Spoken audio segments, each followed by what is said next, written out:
Chapter है वृत्तों से संबंधित क्षेत्रफल। ये पार्ट है मेंसुरेशन का। इसमें सबसे पहले हमको देखना है क्या, वृत्त की परिधि। ये होता क्या है, तो वृत्त की परिमाप ही वृत्त की परिधि कहलाती है। वृत्त की परिमाप ही वृत्त की परिधि कहलाती है। और यह वह दूरी है जो वृत्त के चारों ओर एक बार घूमने में तय की जाती है। और स्टेप सेकेंड में देखना है कि किसी वृत्त में परिधि एवं व्यास का अनुपात सदैव कोई कांस्टेंट वैल्यू रहता है। और उस कांस्टेंट को पाई से डिनोट किया जाता है। और पाई एक ग्रीक वर्ड है। पाई जो है वह ग्रीक वर्ड है। अब इसमें क्या कर रहा है, किसी वृत्त की परिधि एवं व्यास का अनुपात सदैव कोई कांस्टेंट वैल्यू होगा। क्या करेंगे, यहाँ वृत्त की परिधि और व्यास का अनुपात कोई कांस्टेंट वैल्यू है, और उस कांस्टेंट को हम किससे डिनोट करते हैं, पाई से। तो ये क्या हो जाएगा, वृत्त की परिधि और व्यास जो है, व्यास को हम लोग किससे डिनोट करेंगे, व्यास को डिनोट करेंगे डी से, और त्रिज्या को डिनोट करते हैं आर से। तो व्यास जो है, व्यास वह होता है त्रिज्या का 2 गुना। त्रिज्या का कितना होता है, 2 गुना। और त्रिज्या जो होता है वो होता है व्यास का आधा। व्यास जो को डिनोट करेंगे डी से और त्रिज्या को डिनोट करेंगे आर से। व्यास जो होता है वो त्रिज्या का 2 गुना होगा, और त्रिज्या जो है वो व्यास का आधा होगा। तो हम क्या करेंगे, यहाँ व्यास को डिनोट किससे करते हैं, डी से, और यहाँ क्या है, पाई है। तो यहाँ आ जाएगा वृत्त की परिधि बराबर हो जाएगा क्या, पाई डी। तो यहाँ क्या हो जाएगा, डी क्या होता है, 2r के बराबर, मतलब त्रिज्या का 2 गुना। तो हम डी के जगह पर क्या रखेंगे, 2r, और यहाँ क्या है, पाई है। क्या किया, हम डी के जगह पर क्या रख दिए, 2r, और पाई को हम अपनी जगह पर रखे हैं। तो अब यहाँ से फॉर्मूला क्या निकल गया, वृत्त की परिधि बराबर हो जाएगा 2πr, या इसको हम क्या बोल सकते हैं, पाई डी। या तो इसका यूज हम परिधि में 2πr करें, या इसको पाई डी से करें। अब इसका फॉर्मूला हो जाएगा सम इम्पोर्टेंट फॉर्मूला। पहले क्या हो गया, वृत्त की परिधि, ये हो गया 2πr या पाई डी। इसमें आ जाएगा वृत्त का क्षेत्रफल, ये हो जाएगा पाई आर स्क्वायर। ये हो गया किसका, वृत्त का। अब बात करेंगे हम लोग किसका, अर्धवृत्त का। अब बात करेंगे अर्धवृत्त का। तो ये क्या होता है, पूरे वृत्त में क्या होता है, ये इसका हो गया सेंटर, और ये जो डिस्टेंस होगा ये क्या होगा, इसका त्रिज्या होगा। दूसरा अर्धवृत्त में क्या होगा, वृत्त हो जाएगा आधा, त्रिज्या तो इसका भी वही होगा और इसका भी त्रिज्या, और ये त्रिज्या दोनों मिलकर क्या बन जाएगा, व्यास। और अर्धवृत्त की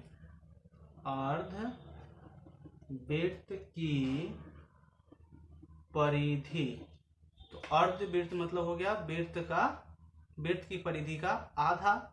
वृत्त की परिधि है 2πr, इसका है कितना, आधा है। 2 से 2 कैंसिल होगा तो बचेगा क्या, पाई आर। ये हो गया अर्धवृत्त की परिधि। अब इसका अगर क्षेत्रफल निकालते हैं अर्धवृत्त का, तो क्या होगा, वृत्त के क्षेत्रफल का आधा होगा, वृत्त के क्षेत्रफल का आधा। तो वृत्त का क्षेत्रफल क्या है, पाई आर स्क्वायर, और इसका आधा हो जाएगा तो पाई आर स्क्वायर बाई 2। अब अगर इसका परिमाप निकालते हैं अर्धवृत्त का, अगर परिमाप निकालना हो तो क्या करेंगे हम, पाई आर और जो भी उसका व्यास होगा उसको जोड़ देंगे, वही हमारा आंसर हो जाएगा। अब बात करेंगे हम लोग चतुर्थांश का। चतुर्थांश यानी वृत्त का चौथा भाग। वृत्त का ये हो गया इसका सेंटर, और ये भाग हो गया इसका चौथा भाग। इसको हम लोग क्या कहेंगे, चतुर्थांश। इसमें भी इसका त्रिज्या r होगा, और ये क्या कहलाएगा, चतुर्थांश। तो चतुर्थांश का क्षेत्रफल क्या होगा, तो वृत्त का क्षेत्रफल होता है पाई आर स्क्वायर। तो अर्धवृत्त में इसका आधा किए थे, चतुर्थांश मतलब इसका चौथा भाग, तो यहाँ क्या करना है, इसका चौथा भाग। तो चतुर्थांश का क्षेत्रफल क्या हो गया, 1/4 पाई आर स्क्वायर। अब चतुर्थांश का निकालना हो परिधि, तो परिधि क्या होगा, पाई आर का आधा, यानी कि 1/2 पाई आर। ये हो गया चतुर्थांश की परिधि। अब बात करेंगे हम लोग किसका, अब बात करेंगे त्रिज्यखंड का। त्रिज्यखंड तो क्या है, ये हो गया वृत्त, ये हो गया इसका सेंटर। अब इसमें क्या करना है, इसको 2 पार्ट में तोड़ देना है, और ये उसका क्या हो गया, त्रिज्या हो जाएगा इसका, और ये क्या हो गया, ये हो जाएगा चाप, ये हो जाएगा चाप, इसको बोलेंगे चाप। और ये जो पार्ट है, ये जो भाग हुआ, इसको बोलेंगे लघु त्रिज्यखंड। ये जो घिरा हुआ भाग है इसको बोलेंगे लघु त्रिज्यखंड, और इस भाग को बोलेंगे दीर्घ त्रिज्यखंड। इस भाग को बोलेंगे दीर्घ त्रिज्यखंड, और इस भाग को बोलेंगे लघु त्रिज्यखंड। तो त्रिज्यखंड का क्षेत्रफल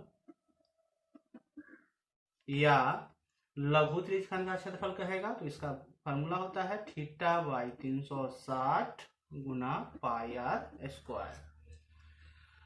अब इसी में दूसरा देगा दीर्घ त्रिज्यखंड का क्षेत्रफल। दीर्घ त्रिज्यखंड का क्षेत्रफल, तो ये हो जाएगा पाई आर स्क्वायर माइनस लघु त्रिज्यखंड का क्षेत्रफल। त्रिज्यखंड का क्षेत्रफल निकालना होगा तो क्या करेंगे, θ/360 गुना पाई आर स्क्वायर। और दीर्घ त्रिज्यखंड का क्षेत्रफल निकालना होगा तो इस पार्ट का, तो क्या करेंगे, पाई आर स्क्वायर से हम लघु त्रिज्यखंड का क्षेत्रफल को माइनस कर देंगे, वही हमारा आंसर हो जाएगा। अब अगर इसी में अगर थीटा का वैल्यू दिया हो तब, अगर थीटा का वैल्यू दिया हो तब क्या करेंगे, तो इसमें करेंगे 360 माइनस थीटा बाई 360 और गुना पाई आर स्क्वायर। जब थीटा का वैल्यू देगा तो हम इसका भी यूज कर सकते हैं। अब इसमें क्या है, अब इसमें जिक्र हुआ है किसका, चाप का। तो इसमें आएगा चाप की लंबाई। चाप की लंबाई निकालना होगा तो करेंगे थीटा बाई 180 और गुना पाई आर। और अब बात करेंगे हम लोग लघु वृत्तखंड का क्षेत्रफल और दीर्घ वृत्तखंड। तो क्या होता है, इसमें क्या करेंगे, इसको एक जीवा लेंगे, इसमें ये जो पार्ट हो जाएगा ये हो जाएगा इसका त्रिज्या, ये हो जाएगा इसका त्रिज्या। अब इसको हम बोलेंगे जीवा, इस लाइन को क्या बोलेंगे, जीवा। और ये जो पार्ट है ये हो जाएगा लघु वृत्तखंड। और ये जो पार्ट बचेगा ये पार्ट होगा, इसको कहेंगे हम लोग दीर्घ वृत्तखंड। अब लघु वृत्तखंड का क्षेत्रफल तो ये होगा r square pi theta by 360 minus sine theta by 2 into cos theta by 2। और दूसरा हो जाएगा दीर्घ वृत्तखंड का क्षेत्रफल, ये हो जाएगा पाई आर स्क्वायर माइनस लघु वृत्तखंड का क्षेत्रफल। क्या करेंगे इसमें, पाई आर स्क्वायर में लघु वृत्तखंड के क्षेत्रफल को अगर माइनस कर देंगे तो वो वैल्यू क्या निकलेगा, दीर्घ वृत्तखंड का क्षेत्रफल। एक्सरसाइज 12.1 का क्वेश्चन नंबर पहला है कि दो वृत्तों की त्रिज्याएं क्रमशः 19 सेंटीमीटर और 9 सेंटीमीटर है। त्रिज्या कितना दिया, 19 सेंटीमीटर और 9 सेंटीमीटर। उस वृत्त की त्रिज्या ज्ञात करिए जिसकी परिधि इन दोनों वृत्त की परिधियों के योग के बराबर होगा। वो क्या करना है, दोनों का त्रिज्या दिया हुआ है, इससे पहले हम क्या निकालेंगे, परिधि, और फिर क्या करेंगे, दोनों वृत्त की परिधि को जोड़ देंगे तो नया वृत्त की परिधि निकलेगा, उसी से हमको क्या निकल जाएगा, उसका त्रिज्या। क्वेश्चन नंबर 1, पहले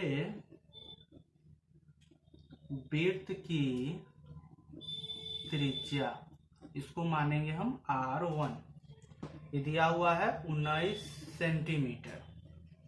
अब दूसरे वृत्त की त्रिज्या इसको मानेंगे R2 और ये दिया हुआ है 9 सेंटीमीटर।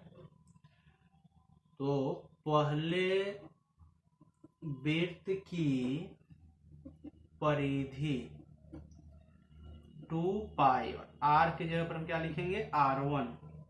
तो 2 पाई और R1 का वैल्यू है 19 सेंटीमीटर।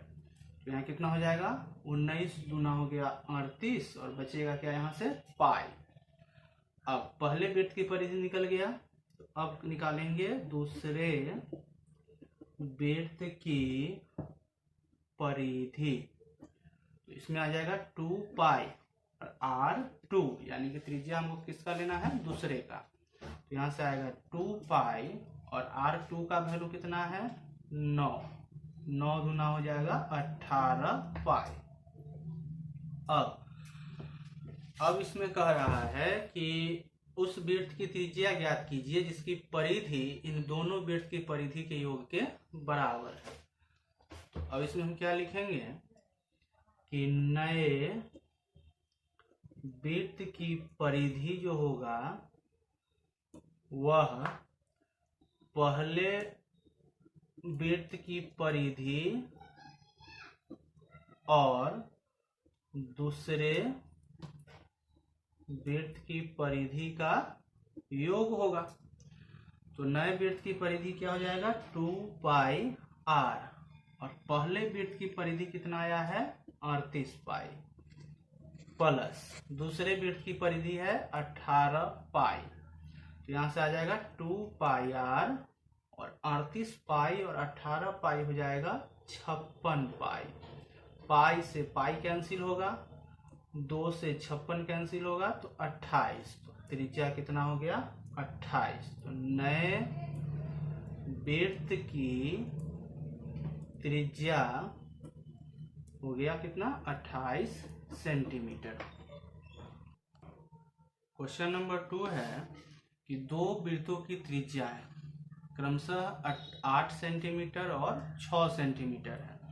तो उस वृत्त की त्रिज्या ज्ञात कीजिए जिसका क्षेत्रफल इन दोनों वृत्त के क्षेत्रफलों के योग के बराबर है। क्वेश्चन नंबर 1 और 2 दोनों क्या है सेम है। अंतर बस इतना है कि इसमें परिधि का यूज किए थे, हम परिधि का फॉर्मूला यूज किए थे और इसमें यूज करना है क्षेत्रफल का। क्वेश्चन नंबर 2 है, तो इसमें क्या होगा पहले वृत्त की त्रिज्या इसको मानेंगे R1 दिया हुआ है 8 सेंटीमीटर, और दूसरे वृत्त की त्रिज्या इसको मानेंगे R2, ये दिया हुआ है 6 सेंटीमीटर। तो पहले वृत्त का क्षेत्रफल ये हो जाएगा पाई R1 का स्क्वायर। तो कैसे कर पढ़ेंगे पाई R1 यानी त्रिज्या क्या है पहले वृत्त का है और इसका हो जाएगा स्क्वायर। फॉर्मूला क्या होता है क्षेत्रफल का पाई आर स्क्वायर। तो त्रिज्या क्या है पहला था। पाई का वैल्यू क्या करेंगे हम पाई को पाई ही रखेंगे और त्रिज्या जो है पहला कितना है 8 सेंटीमीटर। तो यहाँ क्या हो जाएगा 8 का स्क्वायर। तो 8 का स्क्वायर हो गया 64 और यहाँ से आएगा पाई। अब दूसरे वृत्त का क्षेत्रफल निकालेंगे तो ये हो जाएगा पाई R2 का स्क्वायर।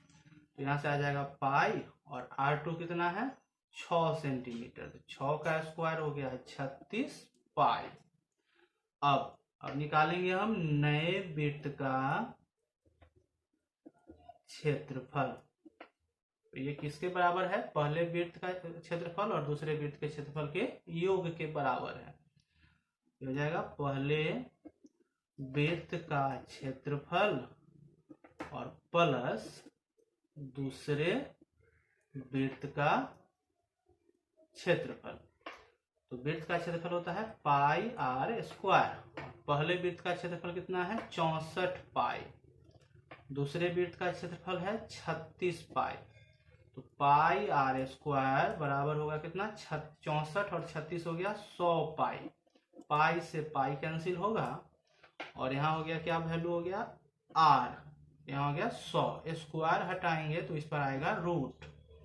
तो 100 का वर्गमूल कितना हो गया 10। तो नए वृत्त का त्रिज्या क्या हो जाएगा नए वृत्त की त्रिज्या हो गया 10 सेंटीमीटर। क्वेश्चन नंबर 3 आकृति 12.3 जो दिया हुआ है यहाँ एक तीरंदाजी लक्ष्य को दर्शाती है जिसमें केंद्र से बाहर की ओर 5 क्षेत्र गोल्ड रेड ब्लू ब्लैक और व्हाइट चिन्हित है जिसमें अंक अर्जित किए जा सकते हैं और गोल्ड अंक वाले क्षेत्र का व्यास ये जो पार्ट है इसका व्यास दिया है कितना 21 सेंटीमीटर तथा प्रत्येक अन्य पट्टी मतलब गोल्ड के बाद क्या है रेड। तो यहाँ से यहाँ का जो डिस्टेंस है वो कितना है 10.5 है। फिर यहाँ से यहाँ का जो डिस्टेंस होगा वो होगा 10.5। फिर यहाँ से यहाँ का डिस्टेंस 10.5 और फिर यहाँ से यहाँ का डिस्टेंस हो जाएगा 10.5। अंक प्राप्त कराने वाले इन पांचों क्षेत्र में से प्रत्येक का क्षेत्रफल ज्ञात करें। तो सबसे पहले इसमें हम क्या करेंगे कि गोल्ड का व्यास दिया हुआ है 21 सेंटीमीटर। तो त्रिज्या हो जाएगा इसका आधा, इसका क्या हो जाएगा आधा। तो हम क्या करेंगे इसका गोल्ड का पहले क्षेत्रफल निकाल लेंगे। तो ये वैल्यू हो जाएगा किसका गोल्ड का। उसके बाद गोल्ड से लेके रेड तक का जो त्रिज्या होगा, फिर इसका क्षेत्रफल निकाल लेंगे और उसमें से अगर हम गोल्ड को माइनस कर देते हैं तो वो वैल्यू किसका निकल जाएगा, रेड का। फिर जब हमको ब्लू निकालना होगा तो हम टोटल इसके सेंटर से लेके ब्लू का जो भी रेडियस होगा यानी त्रिज्या होगा, उससे हम उसका क्षेत्रफल निकालेंगे और फिर सेंटर से रेड तक का वैल्यू अगर माइनस कर देते हैं तो वैल्यू निकल जाएगा किसका, ब्लू का। समझना है। क्वेश्चन नंबर है 3 और उसका पार्ट 1 में सबसे पहले हम निकालते हैं गोल्ड अंक का। क्या है, गोल्ड अंक वाले क्षेत्र का व्यास दिया हुआ है 21 सेंटीमीटर।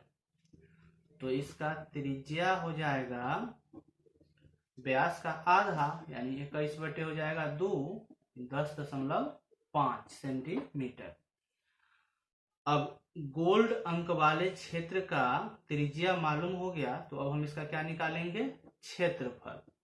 क्षेत्रफल होता है पाई आर स्क्वायर। पाई का वैल्यू होगा 22/7 और त्रिज्या दिया हुआ है 10.5। 10.5 का क्या हो जाएगा, स्क्वायर। तो यहाँ से आ गया 22/7 गुना 10.5 और 10.5। यहाँ से अगर दशमलव हटाएंगे तो क्या आएगा, 10, फिर दशमलव हटाएंगे तो आएगा 10। अब यहाँ से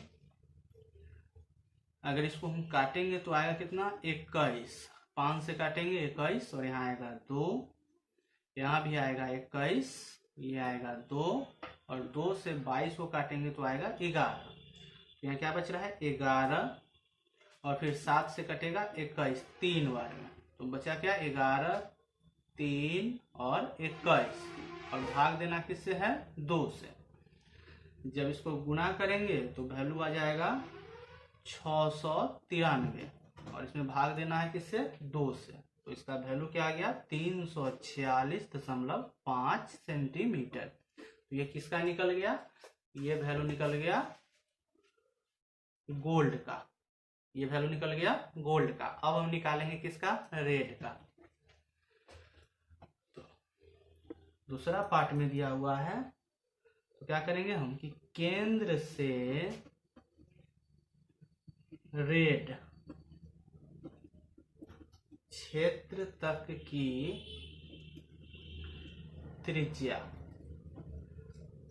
इसका त्रिज्या कितना हो जाएगा, तो ये गोल्ड का जो पार्ट है ये यहां से यहां है कितना, 10.5 यानी कि टोटल व्यास था 21 सेंटीमीटर, तो ये आधा है तो इसका होगा 10.5। अब कहता है कि प्रत्येक पट्टी के बीच की चौड़ाई जो है वो है 10.5। तो इसका गोल्ड का त्रिज्या कितना हो जाएगा, 10.5 और फिर इस पट्टी से इसका डिस्टेंस हो गया 10.5। तो क्या हो जाएगा, दोनों जुट जाएगा। तो इसका त्रिज्या कितना हो जाएगा, 10.5। ये किसका हो जाएगा, ये हो जाएगा गोल्ड का और फिर रेड का। दोनों के बीच का डिस्टेंस कितना कहता है, 10.5। दोनों को जब जोड़ेंगे तो आएगा 21 सेंटीमीटर। अब इसका अगर हम क्षेत्रफल निकालते हैं तो क्या आ जाएगा, पाई आर स्क्वायर। पाई का वैल्यू हो गया 22/7, त्रिज्या दिया हुआ है 21। तो यहां से आ जाएगा 22/7, 21 गुना 21, 7 से कटेगा तो आएगा 3। और जब इसको गुना करेंगे 22, 3 और 21 का तो आएगा 1386 सेंटीमीटर। क्षेत्रफल है तो इसका क्या हो जाएगा, स्क्वायर। अब क्या करना है इसमें कि ये जो वैल्यू आया है वो आया है सेंटर से लेके यहां तक का, सेंटर से लेके यहां तक। तो हम अगर इस वैल्यू को इसमें से माइनस कर देंगे यानी कि गोल्ड का जो क्षेत्रफल है उसको अगर हम माइनस कर देंगे तो ये किसका निकल जाएगा, रेड का। तो अब यहां से होगा क्या, इसीलिए रेड क्षेत्र का क्षेत्रफल तो कितना आया है इसका, 1300 आया है 86, यानी केंद्र से रेड तक का, केंद्र से रेड तक का आया है कितना आया है 1386। तो इसमें हम क्या करेंगे, गोल्ड वाला अगर माइनस करते हैं तो वैल्यू हमारा किसका निकल जाएगा, रेड का। तो गोल्ड का कितना आया है, गोल्ड का है 346.5। तो इसमें से हम इसको माइनस कर देंगे 346.5।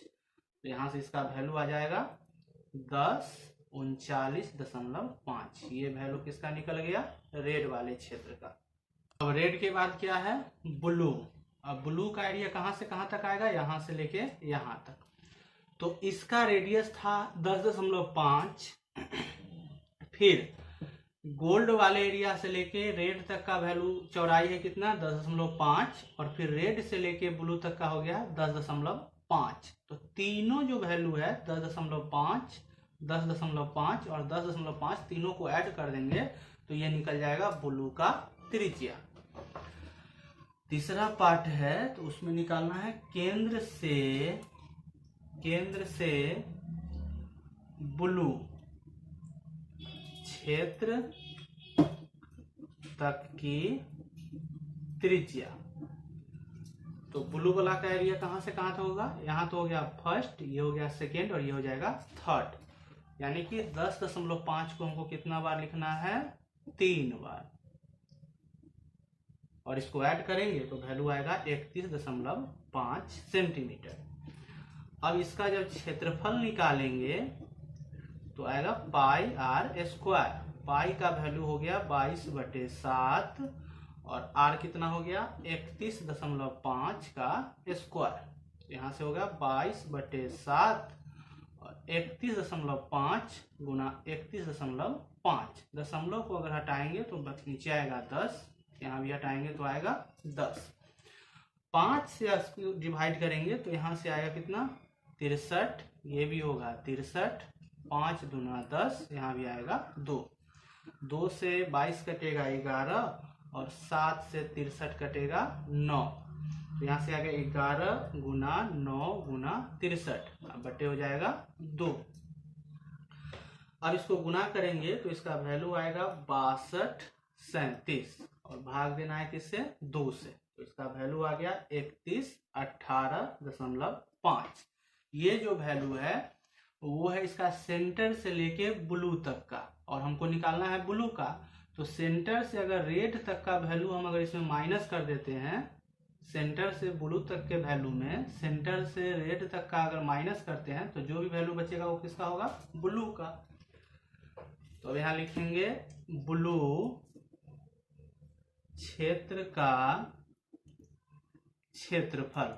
यहाँ टोटल आया कितना 3118.5, और इसमें से माइनस क्या करना है हमको, माइनस करना है रेड तक का। तो रेड का वैल्यू कितना आया है, रेड का वैल्यू आया है 1039.5। सॉरी इसका वैल्यू कितना आया है 1386। तो यहाँ से आ जाएगा 1386, इसमें माइनस करेंगे तो वैल्यू आ जाएगा 1732.5। ये हो गया किसका, ब्लू वाले क्षेत्र का। अब ब्लू के बाद क्या है, ब्लैक। ब्लू के बाद निकालना है किसका, ब्लैक का।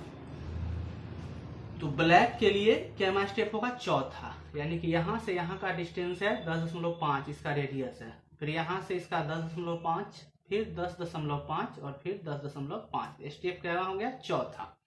यानी कि इसका जब त्रिज्या निकालेंगे, चौथा में क्या है, केंद्र से ब्लैक क्षेत्र तक की त्रिज्या। तो इसका क्या स्टेप है, चौथा।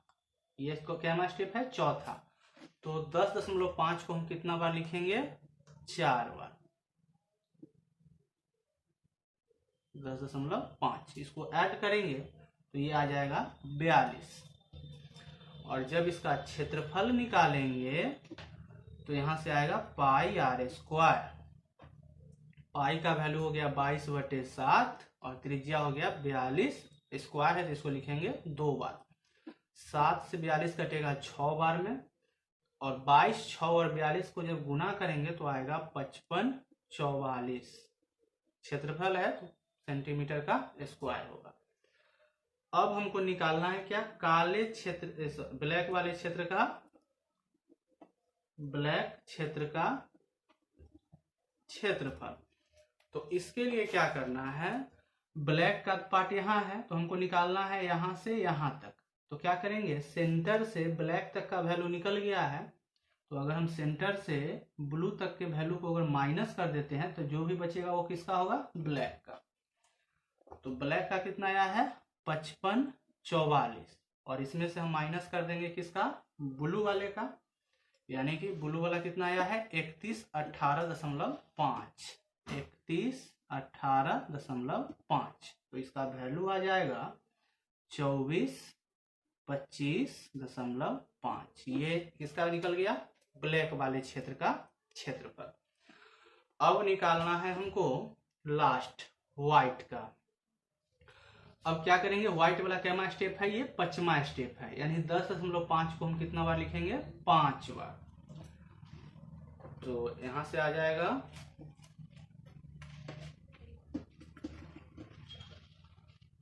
स्टेप हमारा है 5वां, यानी कि केंद्र से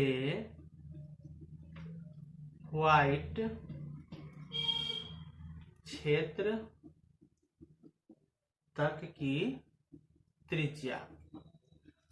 तो ये हमारा कैमा स्टेप है, 5वां स्टेप है। तो 10.5 को कितना बार लिखेंगे, 5 बार। 10.5, 10.5, 10.5, 5, और ये हो गया 5 स्टेप, हो गया 5 बार। इसको ऐड करेंगे तो ये वैल्यू आएगा 52.5 सेंटीमीटर। और जब इसका हम निकालेंगे क्षेत्रफल, जब निकालेंगे इसका क्षेत्रफल तो होगा पाई आर स्क्वायर। पाई का वैल्यू हो गया 22/7, और ये हो गया आर स्क्वायर, यानी कि 52.5 को कितना बार लिखेंगे, 2 बार।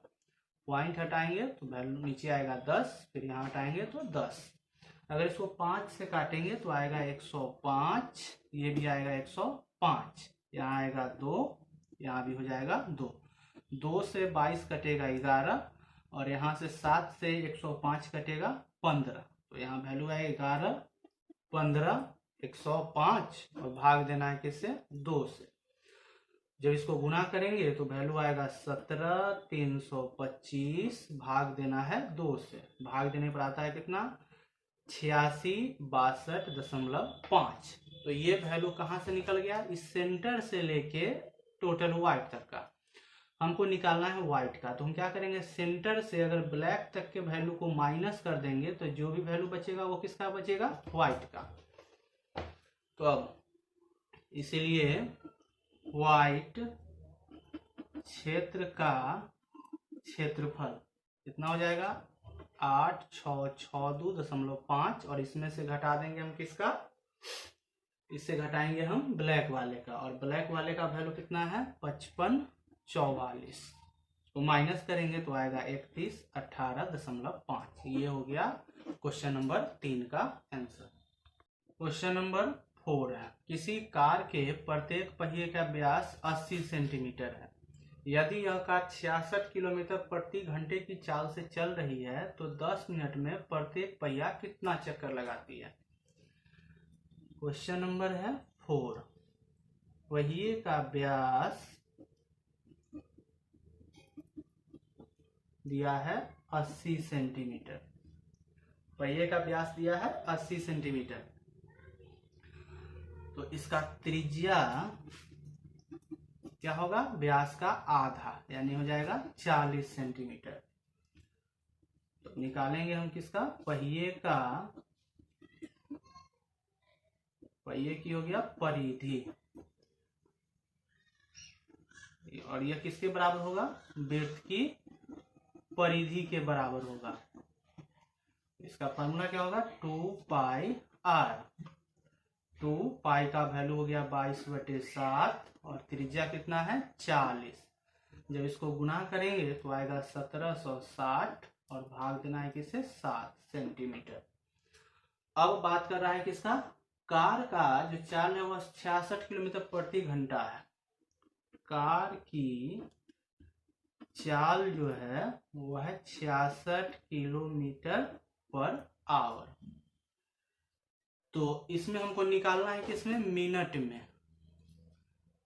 तो मिनट में निकालना है तो इसके लिए क्या करना है, पहले किलोमीटर को पहले मीटर में बदलेंगे, फिर मीटर को सेंटीमीटर में, और घंटा को फिर मिनट में कन्वर्ट करना होगा। तो यहाँ से क्या करेंगे, हो गया 66, और किलोमीटर को जो मीटर में कन्वर्ट करेंगे मतलब 1000 से गुना करेंगे, और घंटा को जब मिनट में बदलेंगे तो 60 से भाग करेंगे। मीटर पर मिनट, क्योंकि यहाँ क्या हो गया, 1 किलोमीटर किसके बराबर हो गया, 1000 मीटर के बराबर। तो यहाँ 0 से 0 कैंसिल, 6 से 66 कटेगा, आएगा 11, यहाँ हो गया 1100 मीटर पर मिनट। अब मीटर को अगर सेंटीमीटर में कन्वर्ट करेंगे तो कितना आएगा, 100 से इसमें करना पड़ेगा गुना, सेंटीमीटर पर मिनट। यहाँ क्या हो गया, चूंकि 1 मीटर बराबर क्या हो गया, 100 सेंटीमीटर। तो यहाँ से आ जाएगा 11 और इस पर आ जाएगा 4 0। अब कह रहा है कि 10 मिनट में प्रत्येक पहिया कितने चक्कर लगाती है। तो ये निकल गया किसका, 1 मिनट का। अब 10 मिनट में पहिए द्वारा तय की गई दूरी कितना हो जाएगा, 11 पर कितना है, 4 0, और इसमें गुना हो जाएगा 10 से, तो आ जाएगा इस पर 5 0 सेंटीमीटर। अब निकालना हमको चक्करों की संख्या, कितना चक्कर वो लगा रहा है। तो यहाँ हो जाएगा 10 मिनट में तय की गई दूरी बटे परिधि। तो 10 मिनट में तय की गई दूरी कितना है, 11, और इस पर है 5 0। परिधि कितना आया है, 1760 बटे 7, 1760 बटे आया है 7। तो यहाँ से आ जाएगा 11, 5 0 है, और बटे हो जाएगा 1760, और ये 7 कहाँ चला जाएगा, ऊपर, ये 7 चला जाएगा ऊपर। तो यहाँ 0 से 0 कैंसिल होगा, 11 में 7 से गुना आएगा 77, इस पर 4 0, और भाग देना है कितना से, 176 से। तो इसमें क्या करेंगे हम, ये कटेगा, अगर 11 से काटते हैं तो आएगा कितना, 7 पर 4 0, और 11 से ही कटेगा 16 बार। अब 70,000 में हम 16 से अगर भाग देंगे तो आएगा 4375, यानी कि चक्करों की कुल संख्या कितना हो जाएगा, 4375। क्वेश्चन नंबर 5 है, निम्नलिखित में सही उत्तर चुनिए तथा अपने उत्तर का औचित्य दीजिए। यदि एक वृत्त का परिमाप और क्षेत्रफल संख्यात्मक रूप से बराबर हो तो वृत्त की त्रिज्या क्या होगी। क्वेश्चन नंबर 5, वृत्त का परिमाप होता है 2πr और इसका क्षेत्रफल होता है πr²। प्रश्नानुसार वृत्त का परिमाप बराबर है किसका, वृत्त का क्षेत्रफल का। परिमाप हो गया 2πr, क्षेत्रफल हो गया πr²। पाई से पाई कैंसिल, r से एक r कैंसिल होगा, तो r कितना आ गया, 2। यही इसका क्या निकल जाएगा, त्रिज्या।